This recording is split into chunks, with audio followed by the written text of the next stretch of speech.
जय गुरु जी, शुक्राना गुरु जी, सारी संगत को जय गुरु जी।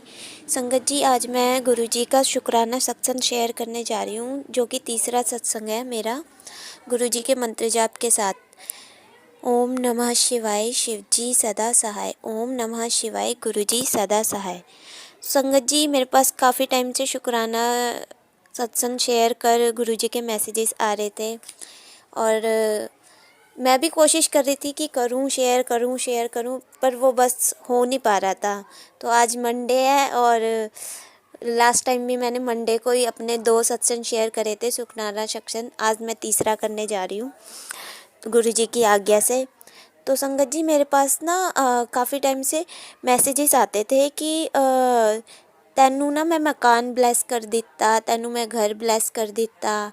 तो मुझे ना समझ नहीं आता था कि मेरा मतलब अभी तो जॉइंट फैमिली में मैं रह रही हूँ और अनमैरिड भी हूँ।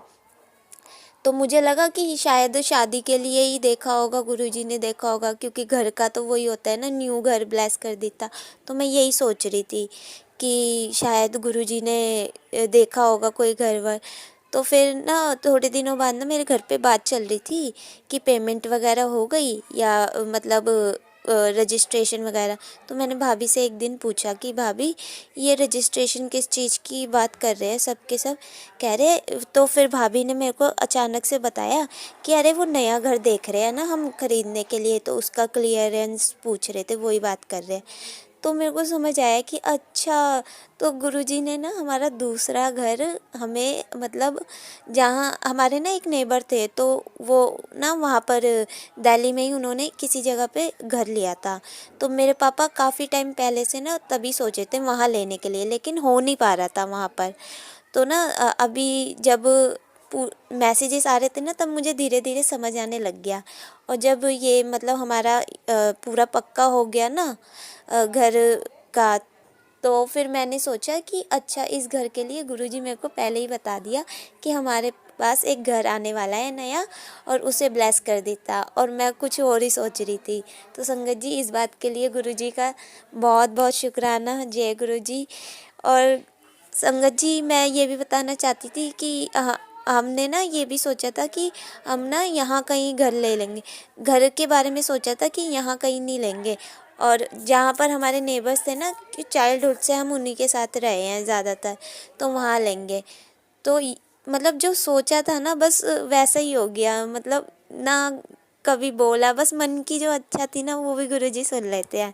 तो गुरुजी का इसके लिए भी बहुत बहुत शुक्राना। और संगत जी, मेरे पास गुरुजी के ना लास्ट टाइम मैंने जब सत्संग शेयर करे थे, तो मैं बहुत सारे स्किप कर गई थी चीज़ें। मतलब 1 घंटे का सत्संग था, उसमें भी स्किप कर गई थी। तो संगत जी, मैं ये बताना चाहती हूँ कि जो मेरे पास सत्संग के जो मैसेजेस आ रहे थे ना गुरुजी के, तो वो बार बार ये भी आ रहे थे कि अपना शुक्राना कर। मैंने कहा मैंने 2 तो शुक्राने ऑलरेडी कर दिए है, अब भी शुक्राना करना है। तो गुरुजी ने वो मेरे को रिमाइंड करवा रहे थे कि काफ़ी चीज़ें तूने अपनी पिछले सत्संग में नहीं बोली है, मतलब मैं भूल गई थी। तो जो याद दिलाई है, अब मैं वो से शेयर करने जा रही हूँ। तो गुरुजी ने ना मेरे को एक बार, क्या हुआ था कि मैसेजेस आ रहे थे कि मैं मोर के रूप में तुझे दर्शन दूंगा। तो एक दिन मेरे को ड्रीम आया कि मैंने एक बटरफ्लाई देखी अपने घर के बाहर, और उसके पंख ना मोर पंख की तरह थे, मतलब इतने लंबे कि एक्सप्लेन नहीं कर सकती।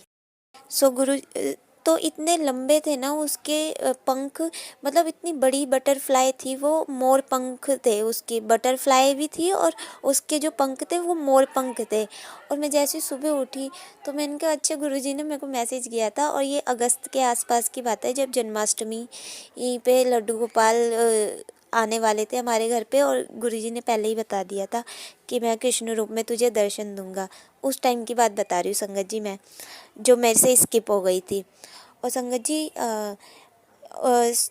मतलब जो जो मेरे को मैसेज मिलते हैं ना, वो गुरुजी पूरा मतलब ऐसा कर देते हैं कि वो चीज़ होनी होनी है।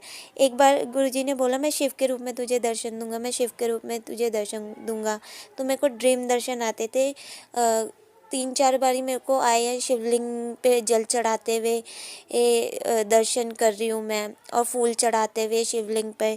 और एक अभी जो रिसेंट में आया था वो आया था कि मैं ना बेलपत्र जो चढ़ाती हूँ ना, तो बेलपत्र की जो लास्ट वाला हिस्सा होता है ना, उसे तोड़ के और शिवलिंग पे चढ़ाती हूँ। तो मैंने ये वाला ड्रीम दर्शन भी देखा, इसमें भी शुक्राना गुरुजी का। और मेरे को ना एक बार मेरे भैया की जब तबीयत ख़राब थी, जब गुरुजी हमारे घर आए नहीं थे, मतलब जब मैं फ़र्स्ट टाइम थर्सडे को गई थी बड़े मंदिर, तो वहाँ ना जाते वक्त जब हम जा रहे थे ना, तो पता है मेरे साथ मेरी आंटी और जो मेरी फ्रेंड है उसकी मम्मी और मैं, हम तीनों बैठे हुए थे। और जैसी जैसी मतलब हम गुरुजी के कैब में बैठे हुए थे, तो जैसी जैसी कैब रुक रही थी ना थोड़ी थोड़ी जगह पे, वैसे वैसे हमें गुलाबों की खुशबू आने लगी। लेकिन मुझे तो आ गई थी, लेकिन आंटी ना, मैंने ना बोला नहीं कि मुझे फ्रेगनेंस आ रही है। तो आंटी ने दूसरी बार जब नोट किया ना, तब आंटी ने बोला कि तुझे कोमल खुशबू आ रही है। मैंने कहा हाँ आंटी बहुत आ रही है, और गुलाबों की आ रही है। तो आंटी कह रही, और उन्होंने अपनी बेटी से पूछा, तो उसने भी कहा हाँ मम्मी मुझे भी आ रही है। लेकिन आगे ड्राइवर और उनके बेटे बैठे हुए, तो उन्होंने इतना ध्यान नहीं दिया। लेकिन हम तीनों को फ्रेगनेंस बहुत तेज़ आई थी, और मतलब जब जब गाड़ी रुक रही थी फ्रेगनेंस। इसमें भी गुरुजी का शुक्राना अदा करती हूँ, बहुत बहुत शुक्राना गुरुजी का। और संगत जी, लास्ट टाइम मैंने एक 7 नंबर वाली ब्लेसिंग शेयर करी थी। तो 7 नंबर वाली ब्लेसिंग में क्या था ना, मैंने ये तो बता दिया था कि गुरुजी ने मुझे 7 नंबर ब्लेस करा है। और मैं फ़र्स्ट टाइम जब बड़े मंदिर गई थी, तब मैं 7 जुलाई को ही गई थी। तो उसमें भी काफ़ी चीज़ें स्किप हो गई थी मेरी। वो क्या था ना गुरुजी, तो मैं ना मतलब संगत जी, मैं ये श्योर नहीं कर पा रही थी कहीं ये मेरा वहम है या मैं भी ऐसी ही बोल रही हूँ। तो गुरुजी ने ना श्योरिटी के लिए क्या करा, मैसेजेस आ रहे थे शिवरात्रि से पहले कि मैं तेरे को ज़रूर बुलाऊंगा शिवरात्रि के दिन, तू व्रत रख ला। मैंने ना व्रत रखा था, तो मन में डाउट हो रहा था कि वहाँ लंगर प्रसाद मिलेगा तो मुझे खाना पड़ेगा। तो इस चक्कर में ना गुरुजी बोला मैं तुझे ज़रूर बुलाऊंगा। तो मेरा मन थोड़ा सा डामाडोल हो रहा था, जाना है या नहीं जाना, हाँ करूँ ना करूँ, मतलब कोई डिसाइड ही नहीं हो रहा। ऐसे ही तो आंटी जी ने जिनसे मैं पूछा था ना, जिन्होंने मेरे से, तो वो कह रही कि 12 बजे रेडी रहना, लेकिन 12 से ऊपर हो गया था, 12:30 1। तो मैंने कहा पता नहीं शायद गुरुजी ने कैंसिल कर दिया है, मेरे मन का मतलब भाव वाव जानते ही हैं वो। तो मैं ये कंफर्म नहीं कर पा रही थी। फिर पता नहीं अचानक से संगत जी मेरे मन में आया, चल ही जाते हैं, देखेंगे जो होगा होगा, गुरुजी को जो खिलाना होगा पिलाना होगा, अब तो मैं भी चली जाऊंगी।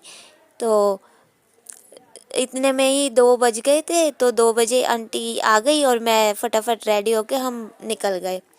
तो संगत जी जब हम वहाँ पहुँचे ना बड़े मंदिर, तो वहाँ हम वहाँ थोड़ी देर बैठे, जहाँ स्टेज नहीं लगा रहता बाहर बड़े मंदिर के, मतलब स्टेज लगा रहता है वहाँ पर सब, मतलब बहुत अच्छा सा डेकोरेशन वगैरह करके रखते हैं, जहाँ मतलब ड्रम वम बजाते हैं सब।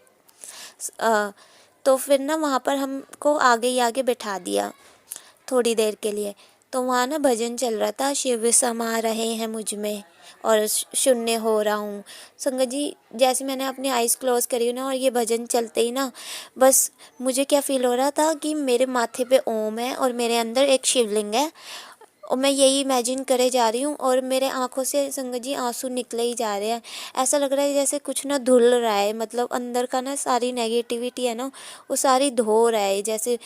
मतलब इतनी ठंडक महसूस हो रही थी कि मैं एक्सप्लेन नहीं कर पाऊँगी उसको, उस भाव को।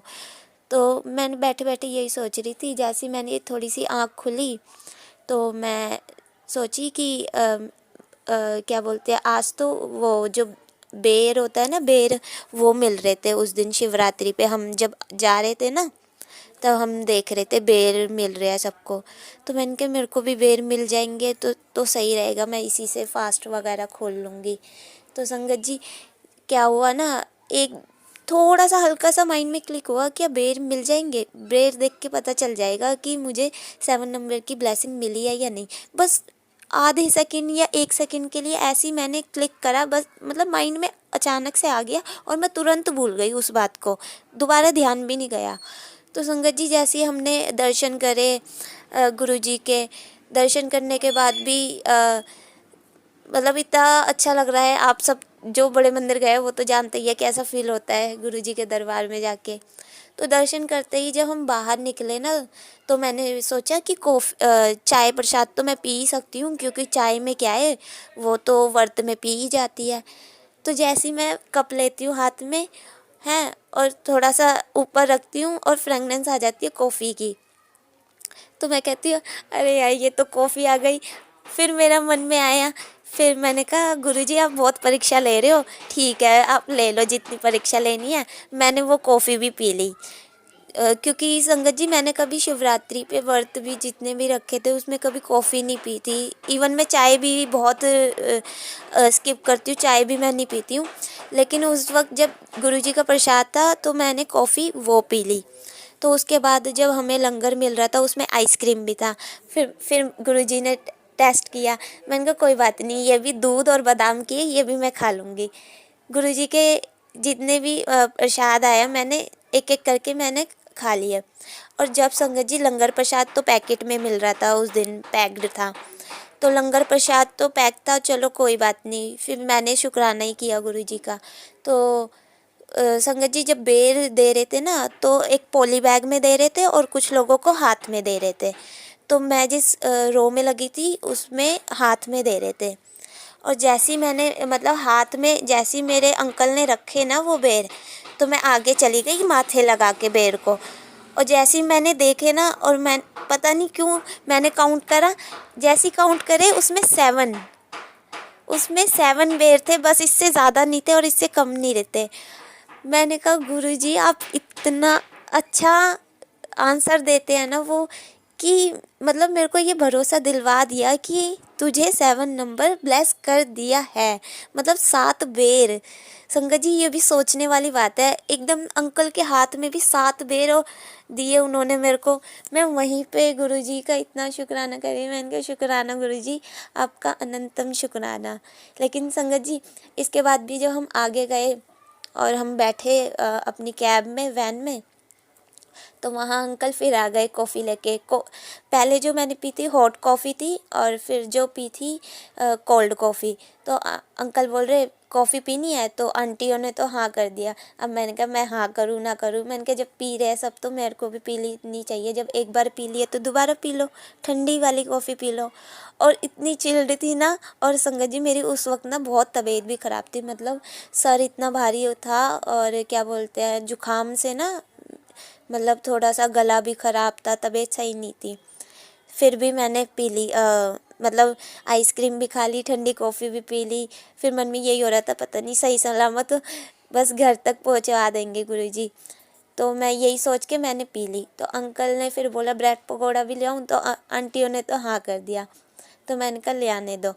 तो फिर आंटियों ने तो बांट के खा लिया, लेकिन हमें क्या हुआ कि अंकल ने बोला क्या बोलते तुम्हें कॉफ़ी चाहिए ना, तो वो ठंडी कॉफ़ी घर पे भी ले जा सकते हो। तो अंकल ने बोतल ले धो के हमें उसमें कोल्ड कॉफ़ी घर के लिए भी दी। तो संगत जी मैं यही बताना चाहती हूँ कि जो भी गुरुजी ने जितना भी करा ना, हमारी मतलब एक एक कदम पे ऐसा नहीं है कि गुरुजी आपका वो ही देखते हैं, वो ये देखते हैं जो वो दे रहे हैं वो एक्सेप्ट कर रहे हो या नहीं कर रहे हो। तो मैंने गुरुजी का यही बोला कि गुरुजी अब बस मेरा बहुत हो गया, अब तो घर जाके ही मेरे को कुछ खिलाना पिलवाना। हाँ, क्योंकि ना संगत जी मेरे को थोड़ा सा ना वोमिट फील होने लगता है, ऊपर से फास्ट रख लो तो खाली पेट भी होता है ना इंसान, और ऊपर से मेरी तबीयत ठीक नहीं रही थी। तो मैंने कॉफ़ी पी ठंडी वाली और मैंने शुक्राना किया गुरुजी का, और घर पे हम आ गए। और घर पे आते ही जो मेरी भाभी ने जो प्रसाद बनाती है खीर साबूदाने की, तो वो प्रसाद गुरुजी को घर पे ही भोग लगाया था, और उसी प्रसाद से पहले तो मैंने व्रत खोल लिया। और फिर वो जो 7 बेर थे मेरे को ब्लेसिंग के रूप में मिले थे, तो वो मैंने ब्लेसिंग के रूप में सारे 7 बेर मैंने खुद खा लिए। जबकि मम्मी बोल रही थी कि बच्चे हैं तो बच्चों को दे दे। मैंने पता नहीं संगत जी गुरुजी मुझे माफ़ करे, उस वक्त मेरा पता नहीं देने का क्यों नहीं मन हुआ, बस ऐसा लग रहा था बस 7 नंबर की ब्लेसिंग मेरे लिए है, और इसलिए मैंने गुरुजी को सॉरी एंड थैंक यू दोनों बोल के वो क्या बोलते हैं खा लिया। मैंने कहा कि ये मेरी ब्लेसिंग है, मैं इसे छोड़ूंगी नहीं, इसलिए मैंने खा लिया संगत जी 7 नंबर की ब्लेसिंग। तो संगत जी यही मैं एक्सप्लेन करना चाहती हूँ कि जो हमारे मैसेजेस आते हैं ना गुरुजी के, वो ऐसा नहीं है कि हम इग्नोर कर देंगे। जब आप उसको फॉलो करोगे, उसे फील करोगे ना, तो तब वो चीज़ें होने भी लगेगी, और गुरुजी आंसर देते हैं। ऐसा नहीं है वो आंसर नहीं देते हैं।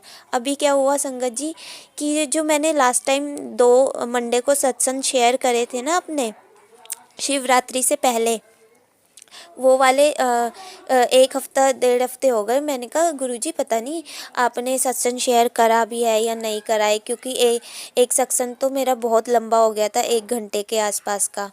तो पता ही जैसी मैं कल भी नहीं, मेरे को ध्यान नहीं है कब, मैं जैसी ये बात सुन रही थी ना, सोच रही थी, उसी वक्त मैंने एक सत्संग क्लिक करा था। उस सत्संग में क्या आया था, वो आंटी जी बोल रही थी कि संगत जी आप ये मत देखो कि आपका सत्संग शेयर हुआ है या नहीं, आप ये सोचो कि आपने सत्संग बोल दिया है और आपको शुक्राना करते रहना चाहिए। जब गुरुजी की आज्ञा होगी तब वो सत्संग अपने आप अपलोड होते रहेंगे। तो मैंने कहा अगर ऐसी बात है तो फिर मैं आज तीसरा सत्संग भी शेयर कर देती हूँ, क्योंकि मैं वेट कर रही थी पहले वो दोनों हो जाए फिर मैं तीसरा सत्संग शेयर करूं। लेकिन जब गुरुजी की आज्ञा है तो गुरुजी की आज्ञा से ही मैंने आज तीसरा सत्संग भी शेयर कर दिया। और संगत जी बार बार ना मेरे को क्या आते हैं मैसेजेस गुरुजी के कि तू मेरे पे विश्वास कर दी है तो डरती क्यों है। तो मैं गुरुजी से यही बोलती हूँ कि गुरुजी डर तो अब थोड़ा सा तो लगता ही है ना, है तो कहती है जब विश्वास पक्का है तो डरना बंद कर और चिंता छੱਡ दे। तो संगत जी मेरे पास ऐसे मैसेजेस आते रहते हैं। तो फिर मैं कहती हूँ गुरुजी कि क्या बोलते हैं कुछ भी हो जाए, सिचुएशन जैसी भी हो, लेकिन आपको मेरे को प्रॉमिस करना पड़ेगा आप मेरे साथ हो बस। तो फिर गुरुजी का मैसेज आता है कि तू फिक्र ना कर, मैं तेरे साथ हूँ, तेरे साथ हर वेले हूँ, हर पल तेरे साथ हूँ। ऐसे मैसेजेस आते हैं, फिर मैं रिलैक्स फील करती हूँ। फिर गुरुजी का एक मैसेज मैं पढ़ती हूँ जिसमें लिखा हुआ होता है कि मेरे आने का रास्ता आसान नहीं है, मैं नींबू की तरह निचोड़ लेता हूँ। तो संगत जी मैं क्या देखती हूँ, एक बारी ड्रीम दर्शन ये देखती हूँ। अभी ज़्यादा दिन नहीं हुए, 2-4 दिन ही होंगे, मुझे ध्यान नहीं है। गुरुजी कहते हैं मैंने जो ड्रीम दर्शन देखा, ड्रीम दर्शन में क्या देख रही हूँ, मैंने एक पहाड़ पे चढ़ रही हूँ, एक पथरीला जो रास्ता होता है ना पहाड़ वाला, उस पे चढ़ रही हूँ और गुरुजी ऊपर बैठे हुए हैं वाइट चोले में, और मेरा हाथ इतना कस के पकड़ रखा है ना उन्होंने, इतना कस के कि मैं एक्सप्लेन नहीं कर सकती। मतलब जितनी मैं सिर्फ एक थोड़ा सी कोशिश कर रही हूँ और गुरुजी ने मेरे को इतना कस के पकड़ रखा है कि वो मेरे को अपनी तरफ खींच रहे हैं, वो ऊपर पहाड़ की तरफ चढ़ाना चाहते हैं। तो जैसी मेरी आँख खुलती है ना ये, तो मेरे को सिर्फ एक चीज़ ही गुरुजी की याद आती है कि मैंने उनका एक और मैसेज पढ़ा था कि मेरे पास आने का रास्ता बहुत पथरीला है। तो संगत जी ये भी मेरे को फील करवा दिया गुरुजी ने कि आसान तो कुछ भी नहीं होता, लेकिन नामुमकिन भी कुछ नहीं होता। अगर हम चाहे हम एक कदम बढ़ाए ना तो गुरुजी 100 कदम के लिए हमारे पास ज़रूर आएंगे। और ये विश्वास की सीढ़ियाँ है ना, हम एक एक करके चढ़ रहे हैं। संगत जी क्या होता है ना कि एकदम से विश्वास, चाहे कोई भी नॉर्मल पर्सन हो, एकदम से विश्वास किसी को भी किसी पे नहीं होता। पहले क्या होता है ना, पहले हम उन इंसान की पहचान करते हैं कि हमने सिर्फ पहचाना है, इनका नाम ये है, इनका काम ये है, बस। फिर हम क्या करते हैं, हम धीरे धीरे उनको जानते हैं, फिर उनको मानने लगते हैं। तो मेरे को इस ड्रीम दर्शन से ये फ़ील हुआ, और जो मैंने आपको अभी मतलब अपना जो फ़ील मेरे को हुआ वो एक्सपीरियंस बताया कि गुरुजी को पहचानना, जानना, फिर मानना, ये धीरे धीरे विश्वास की सीढ़ियाँ चढ़ाना है। तो गुरुजी का मैं इसमें इतना शुक्राना करती हूँ ना। Thank you so much Guruji, thank you so much. हर पल के लिए धन्यवाद गुरुजी, थैंक यू। और कुछ चीज़ें तो मेरे को गुरुजी समझा रहे हैं अभी, धीरे धीरे वो भी समझ आ जाएंगी। क्या करें, हम नादान बेवकूफ़ झल्ली सी हूँ मैं तो गुरुजी, पागल हूँ। आप धीरे धीरे मेरे को समझाते रहना, बस मेरा साथ मत छोड़ना, आप हम हर पल मेरे साथ रहना। और संगत जी मैं ये भी बताना चाहती हूँ, आज ना क्या हुआ, आज मैं अभी बैंक गई तो बैंक में ना मैं सुखमनी साहब का आज सुबह पाठ मतलब अमृत वेला करवाते हैं गुरुजी मेरे से 2-4 दिन से।